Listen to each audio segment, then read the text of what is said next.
Welcome to Gamescom. Fantastic. Game trailers all access.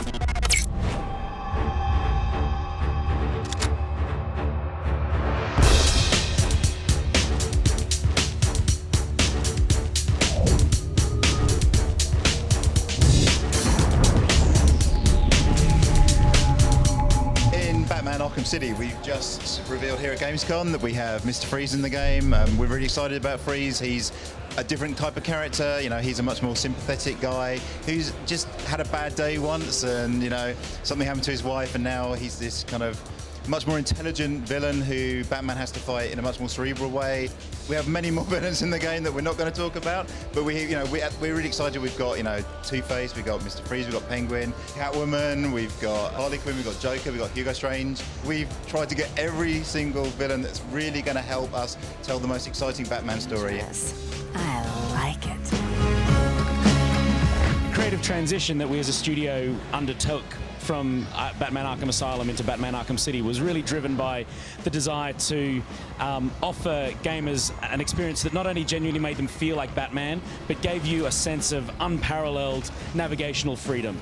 You know, the experience of Arkham Asylum was very focused, very tight, very kind of claustrophobic and intense. In Arkham City, it's all about this huge, expansive game world. But our objective wasn't to make the biggest open game world ever, it was to make the most detailed open game world ever.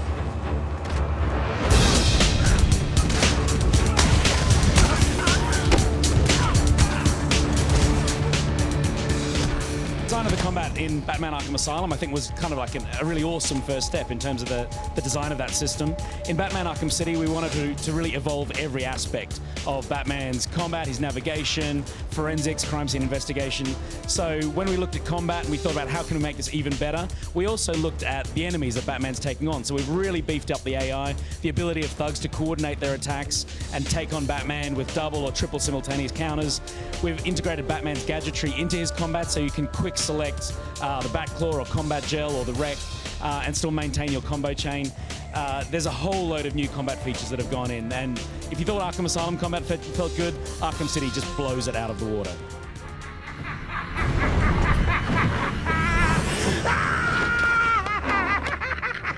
We want to make the best use of the characters that we can. So we look at a character we want to bring into the game, one that we think really helps make Batman feel like Batman. So like we said, we got Freeze. We wanted to make a unique version of Freeze that really fits into our universe. So, you know, we beefed up the suit a bit, but we've kept the fragile core at the center of his being, if you like. Everyone knows who Penguin is, but we just didn't want that kind of regular Penguin kind of guy in. Also, we know that a lot of people wouldn't have bought into that when they were playing our kind of game, this much more gritty game. One thing is, obviously, we've made him more of this kind of cockney gangster kind of figure. We also thought, you know, the monocle doesn't really fit, you know, this century, so how are we going to, you know, keep that look, keep people recognizing him? And the answer was just, we'll stick a broken beer bottle in his eye. Still the Penguin, but there's a much more violent edge to it. Welcome to hell!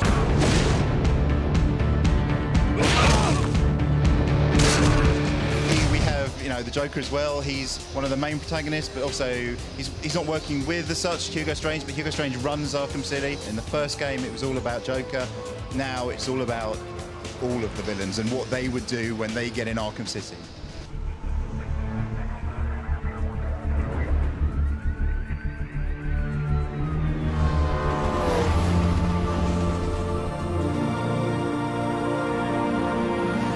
The game world of Arkham City, I mean, it's about 5 times bigger than Arkham Island. It feels very different. That sense of navigational freedom, right from the beginning of the game, you can go anywhere you want. You know, that was a feeling that Arkham Asylum couldn't have offered simply because of the way that the game was built and designed and structured. For me, it's more about the emotional sense that you get in this game world. It just feels bigger. It feels more free. It feels more expansive. The level of detail is still there, and that's, I think, what's really going to hit players the hardest when they glide through the streets of Arkham City. That very emotional impact that this game world gives you.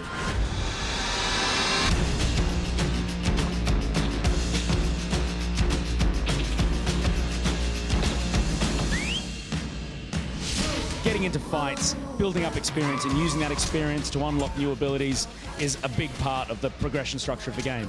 In addition to that, the way that gadgets unlock and become available, and even the way that Batman kind of MacGyver's gadgets on the fly in Arkham City that he hasn't already pre-designed, is a part of the game as well. So, you know, there's narrative drivers, there's experience drivers. Definitely the sense of building up your arsenal is a really great feeling within Arkham City. I'm really, really proud to see that all have come together. So gamers who have played both games, I think, are really going to dig that the most.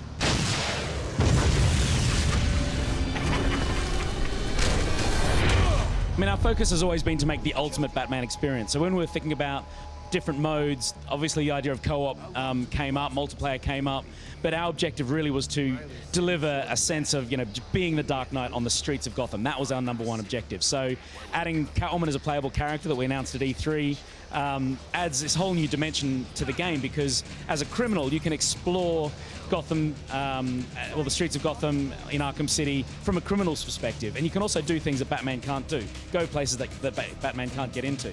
And so the game changes control between Catwoman and Batman. And I think this is probably the best way to tell multiple stories, rather than getting into a co-op situation where the game focus then shifts away from that tight narrative, that very Batman-focused narrative. And you know, we've also added Robin as a playable character in the challenge maps as well. He's got his own gadgets, his own combat system, his own navigation system.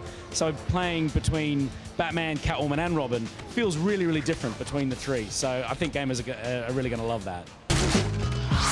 Heads and tails, kitty cat.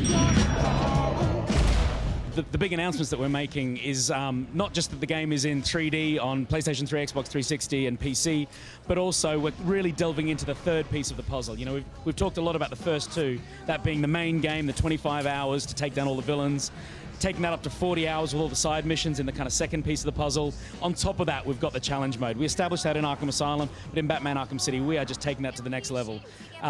We've got multiple different kind of segments within the challenge modes, ranked maps. We've got a campaign mode, which has you playing 3 maps back to back, using difficulty modifiers, and then we've got custom maps on top of that as well. Coming out this October 21st here in Europe, the 18th in the US, on PlayStation 3, Xbox 360, and PC.